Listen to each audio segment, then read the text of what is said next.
안녕하세요. 모디에어 플란트 유아정 원장입니다. 요새는 모발 이식 수술이 많아져서 결과가 좋고 막 밀도가 좋고 생산률이 좋고 이런 케이스들을 보여주는 경우가 너무 많아서 오늘은 극단적으로 모발이 살기 어려운 환경에서도 모디에어 플란트에서 어떻게 해서든 모발을 살려낸 케이스를 보여드리고 싶어서 이 케이스를 준비를 해봤어요.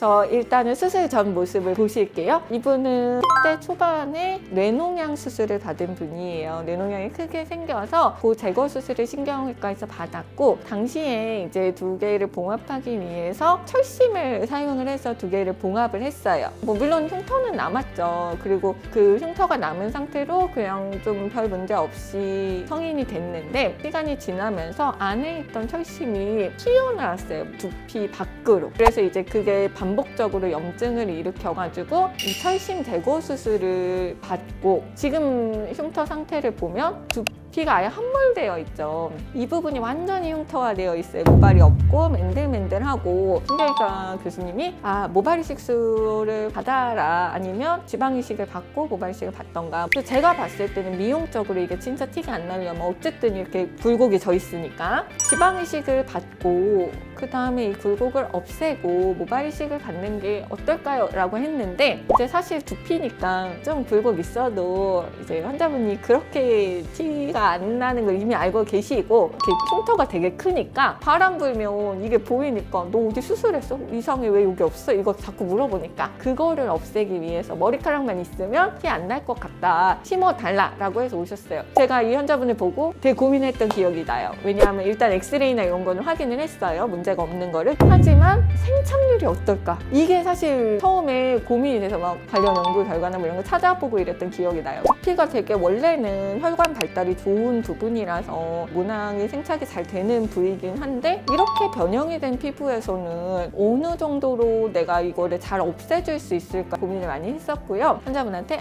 수술 후에 일주일 정도 시간 될 수 있을 때 언제든 오세요. 환자분 좀 특수한 케이스이기 때문에 고압산소 치료 여러 번 해드릴게요. 그리고 모낭 줄기세포, 모낭 채취할 때 줄기세포도 되게 많이 좀 들어갔어요. 사실 정수리 부분이기도 하고 맨들맨들한 거를 없애드려야 된다. 근데 피부가 조금이라도 스트레스를 받으면 탈락되기가 너무 쉬우니까 생착률을 최대한 높여보자 라고 해서 비절개로 3,000호 정도 들어갔던 그런 케이스고요. 9개월 됐을 때 사진이에요. 그래서 저는 아직 정복한 게 신경이 쓰여서 그 안에 굴곡은 괜찮아요 이러니까 굴곡은 전혀 상관없다고, 그래서 지금 너무 만족하고 좋다라고 해서 그 모발 이식 권유했던 신경외과 선생님도 이거 보면 만족하시지 않을까, 사실 그 생각하면서 신경외과 선생님한테 보여주시라고 그랬던 케이스입니다.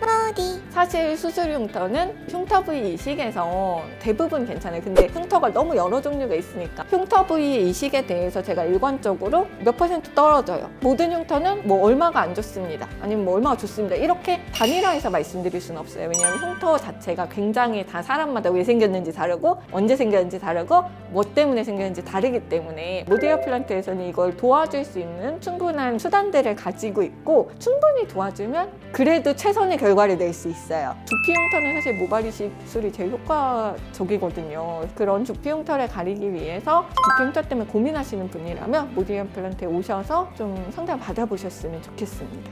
궁금하신 점이 있다면 댓글로 달아주세요. 감사합니다.